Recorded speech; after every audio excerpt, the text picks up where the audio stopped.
Naaresto ng mga otoridad ang dalawang wanted person kabilang mga notoryo sa pagnanakaw na sina alias RJ at Jed na walang kawala sa pagpapaigting sa pagsugpo ng krimen. Walang kawala rin ang apat na mga tulak na iligal na droga na nasakote ito sa patuloy na kampanya kontra iligal na droga sa bayan ng Infanta, Quezon sa pangunguna ni Police Major Fernando Credo, katuwang ang PNP Intelligence Group at PDEA. Higit kumulang umano 10 gramo ang nasamsam ng mga otoridad sa walang tigil na operasyon ng PNP Intelligence Group, kaya't natuntun ang mga pugad ng mga gumagamit at nagtutulak ng mga hinihinalang shabu.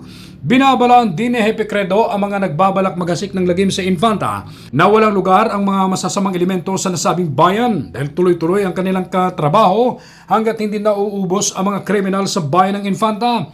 Lubos rin ang pasasalamat ni Police Major Credo kay Infanta Mayor Eli Ruanto at ng Sangguniang Bayan members dahil binigyan sila ng parangal bilang pagbibigay suporta ito sa kanilang trabaho dahil top 1 performer ang PNP Infanta sa paghuli sa mga most wanted person at iba't ibang krimen.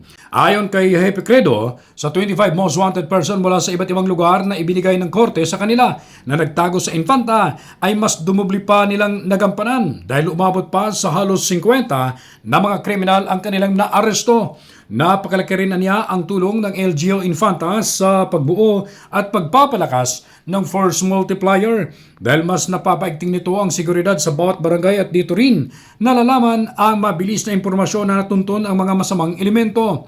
Panawagan naman ng opisyal sa publiko ay huwag matakot magsumbong sa kanilang tanggapan at kay Mayor Eli Ruanto para kaagyat nilang maaksyonan ang mga problema sa lugar. Once na kayo po ay gumawa ng kalokohan dito sa bayan ng Infanta ay hindi mo namin kayo sasantuhin, talagang hahanapin mo namin kayo saan man kayo pumunta. Ano po?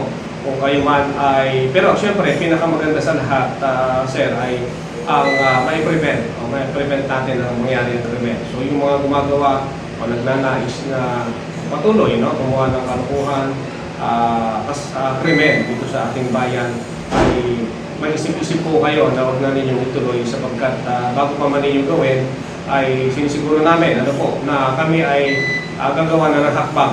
Ronda balita mula sa lalawigan ng Quezon. Ako si J.R. Narit, naghahatid ng mahalagang impormasyon at balitang totoo.